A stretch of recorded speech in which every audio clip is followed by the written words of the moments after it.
Shalom, salam sejahtera bagi kita semua. Pada tanggal 3 Desember 2023 mendatang, kita bersama-sama dipanggil Tuhan untuk mengikuti perjamuan kudus terakhir di tahun ini. Sebelum kita mengikuti sakramen perjamuan kudus, maka marilah kita mempersiapkan diri kita, sehingga kita dapat memaknai sekaligus memahami misteri perjamuan kudus Tuhan. Mari bersama sebelum memulai ibadah ini, kita mengambil saat teduh sejenak.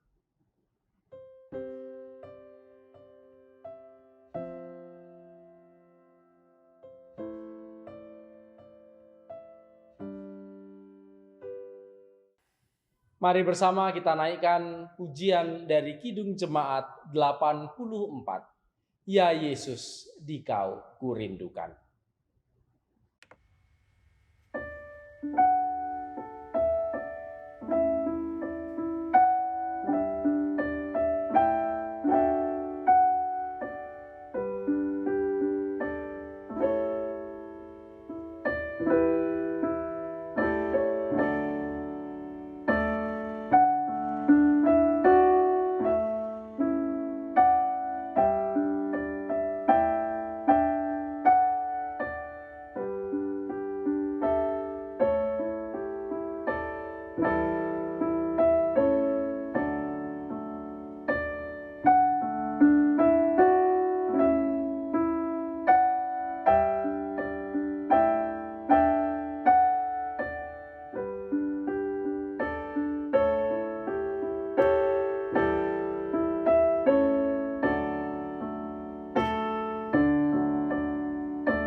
Nas pembuka kita pada ibadah persiapan ini diambil dari 1 Petrus 1 ayat 13.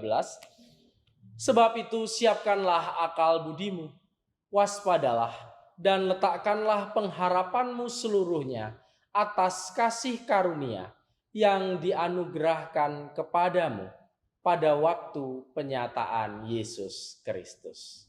Mari kembali kita sambut nas pembuka ini dengan menaikkan Kidung Jemaat 84 bait yang kedua.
Bapak Ibu yang dikasihi oleh Tuhan, mari sebelum kita bersama menerima firman yang menjadi dasar persiapan hati kita untuk menyambut perjamuan kudus.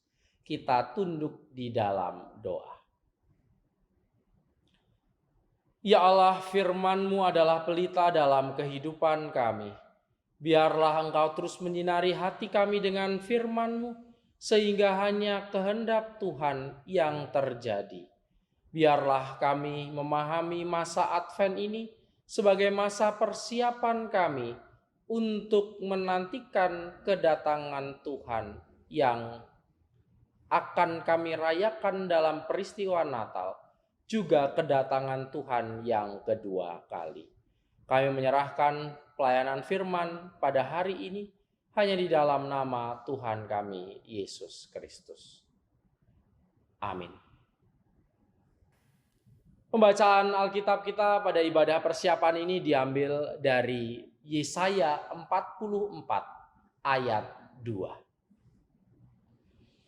Kitab Yesaya 44 ayat 22 yang demikian. Aku telah menghapus segala dosa pemberontakanmu, seperti kabut diterbangkan angin, dan segala dosamu seperti awan yang tertiup. Kembalilah kepadaku, sebab aku telah menebus engkau. Demikian firman Tuhan, berbahagialah setiap orang yang mendengarkan dan memeliharanya dalam kehidupan sehari-hari. Bapak, Ibu, dan saudara-saudari yang dikasihi Tuhan, bersama dengan seluruh perarakan gereja sedunia, langkah kita semakin bergerak maju, memasuki masa raya Natal yang ditandai dengan dibukanya pintu gerbang masa Advent pada tanggal 3 Desember 2023 mendatang. Gereja-gereja sedunia selama 4 minggu berturut-turut sesuai dengan tahun gereja akan bersama-sama menghayati Minggu Advent. Advent berasal dari bahasa Latin yang berarti kedatangan. Seringkali dimaksudkan untuk mempersiapkan segenap warga gereja menyambut peristiwa Natal dengan penuh sukacita sebagai hari kedatangan Yesus Kristus, Sang Juru Selamat umat manusia. Kedatangannya ini menjadi sebuah sukacita karena kelak Ia akan menghapus dosa dan memposisikan seluruh umat dalam atmosfer keselamatan yang baru. Tetapi seharusnya pemaknaan masa Advent tidaklah berhenti sampai dengan hal tersebut. Kita selain dari sisi pengenangan, kita pun diajak untuk melihat ruang Advent yang baru sebagai ruang untuk mempersiapkan hati kita, menghayati pertobatan, sehingga kita benar-benar siap untuk menyambut kedatangannya yang kedua kali. Aspek yang kedua inilah yang seringkali hilang ketika kita berbicara tentang makna Advent akhir-akhir ini. Baik di ruang-ruang publik ataupun di segala tempat kita bisa menjumpai, Advent tidak lagi dapat dimaknai sebagai sebuah ruang reflektif, sebagai sebuah ruang persiapan agar umat dapat melakukan olah batinnya dalam rangka menanti kedatangan Kristus yang kedua kali. Lihat saja misalnya, harus diakui penghayatan yang demikian tidak mudah. Ada semacam paradoks yang kita hadapi di era-era dewasa ini. Di dalam gereja, melalui liturgi, pembacaan firman, nyanyian, dan seterusnya, kita diposisikan untuk menghayati sebuah ruang refleksi, untuk perenungan akan dosa kita. Selanjutnya kita diajak merancangkan pertobatan sebagai ruang persiapan untuk menyambut kedatangannya. Oleh karenanya biasanya minggu Advent 1, 2, 3 kita sampai dengan 4 kita berada dalam situasi permenungan, situasi reflektif yang membuat kita untuk menghayati keberdosaan dan mencoba untuk melakukan pertobatan. Tetapi menjadi paradoks ketika kita keluar dari gedung gereja, di mana-mana, di ruang publik, misalnya hotel, pusat perbelanjaan, Advent tidak lagi mendapatkan ruang refleksi yang cukup. Mulai dari ruang-ruang publik, mulai dari awal Desember, suasana Natal yang penuh sukacita menyeruak, membuat diri kita hingar-bingar, menutup rapat ruang refleksi kita. Sehingga seolah Advent tiada lagi berarti. Manusia zaman sekarang seolah-olah diajak untuk tidak lagi mampu menghayati sebuah proses dan dijebak untuk buru-buru menikmati hasil akhir. Jadi kalau Advent itu adalah sebuah ruang persiapan, di dalamnya kita berproses untuk menyambut kemenangan dan Natal adalah sukacita. Advent adalah sebuah proses menuju sukacita. Tetapi dalam masa ini, proses ini seolah-olah dilewati sehingga seseorang diajak untuk tidak lagi mau berproses, namun hanya merayakan sukacita sebagai hasil akhir. Padahal proses adalah sebuah ruang olah batin yang disediakan Allah sebelum seseorang menerima hasil akhir. Demikianlah halnya yang terjadi dan dimaknai di sepanjang kehidupan umat beriman. Allah senantiasa hadir dan berkarya di dalam kesediaan manusia untuk berproses bersamanya. Bagian teks dalam pembacaan kita hari ini menuturkan hal yang demikian. Janji pengharapan sekaligus penguatan bagi umat Israel diterima mereka dalam kesediaan untuk berproses dalam pertobatannya. Israel pada masa itu dalam konteks Yesaya 40-55 memang berada dalam sebuah situasi yang tidak mudah. 70 tahun berada dalam pembuangan Babilonia, sebagai bangsa yang ditawan di negeri orang, tentu saja derita Israel sangat mendalam. Mereka mengalami diskriminasi, mereka tertekan secara psikologi maupun politis. Mereka menanggung beban yang begitu erat karena tercerabut dari akar sosiologisnya. Namun Allah nampaknya sengaja menghadirkan proses yang sulit ini dalam rangka membentuk umat kepunyaannya. Di dalam kebebalan yang waktu zaman dahulu mereka alami. Mereka melupakan Allah, mereka menyembah ilah lain, mereka berpaling dari Allah Sang Penyelamat hidup. Dalam proses pertobatan yang dihadirkan oleh Allah, Allah mengajak Israel untuk berproses dan memurnikan diri. Firman Allah dalam bagian ini adalah janji yang menguatkan mereka untuk setia di dalam proses. Melalui Yesaya secara tegas Allah menyatakan, "Aku telah menghapus dosa pemberontakanmu." Pemberontakan yang dilakukan di masa sebelumnya, sebentar lagi penghukuman berakhir. Pemberontakan itu sebentar lagi dihapuskan. Dan melalui Yesaya Allah menegaskan bahwa Allah akan menebus mereka kembali. Oleh karenanya, teruslah kembali kepadaku. Teks dalam hari ini berbicara tentang bagaimana Allah Sang Pemelihara hidup tidak apatis. Ia tidak berdiam diri, ia bertindak dalam sejarah, ia berjanji menguatkan Israel yang bersedia berproses dalam ruang dan waktu untuk kembali menjadi umatnya. Dua kata kunci yang disebut Yesaya, menghapus dosa dan menebus, amat fundamental maknanya bagi orang Israel pada masa itu. Kembalilah kepadaku adalah seruan yang didengungkan Yesaya agar Israel tetap setia dalam proses sebelum mereka mendapat sukacita pengampunan Allah. Kembalilah kepadaku adalah seruan pula bagi kita di masa ini untuk tetap setia berproses sebelum kedatangannya.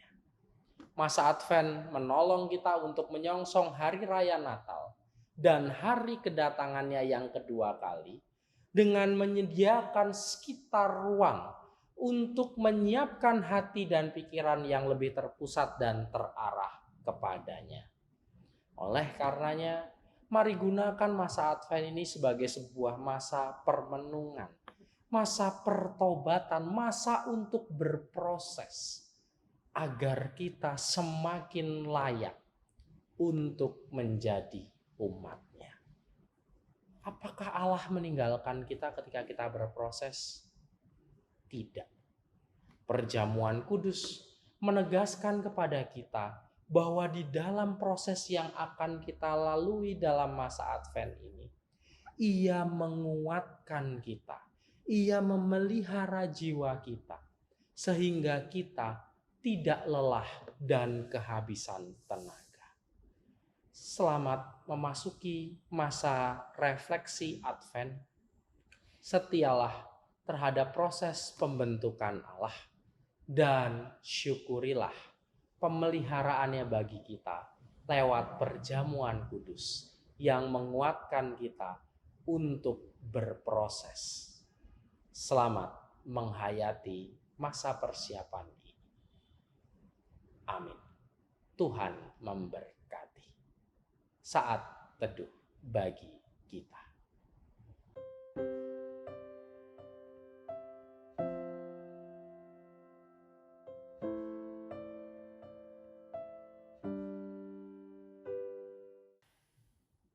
Sebagai respon firman Tuhan, marilah bersama kita kembali menaikkan Kidung Jemaat 84, Ya Yesus Dikau Kurindukan, bait yang ketiga.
Bapak, Ibu, dan jemaat yang dikasihi Tuhan, sakramen perjamuan adalah sarana untuk memelihara iman yang pelaksanaannya didasarkan atas perintah Tuhan Yesus Kristus. Menjelang Tuhan Yesus Kristus disalib, Ia mengambil roti, mengucap berkat, memecah-mecahkannya, lalu memberikannya kepada para murid, katanya, "Ambillah, makanlah, inilah tubuhku." Sesudah itu Ia mengambil cawan, mengucap syukur, lalu memberikannya kepada mereka dan berkata, "Minumlah kamu semua dari cawan ini, sebab inilah darahku, darah perjanjian yang ditumpahkan bagi banyak orang untuk pengampunan dosa.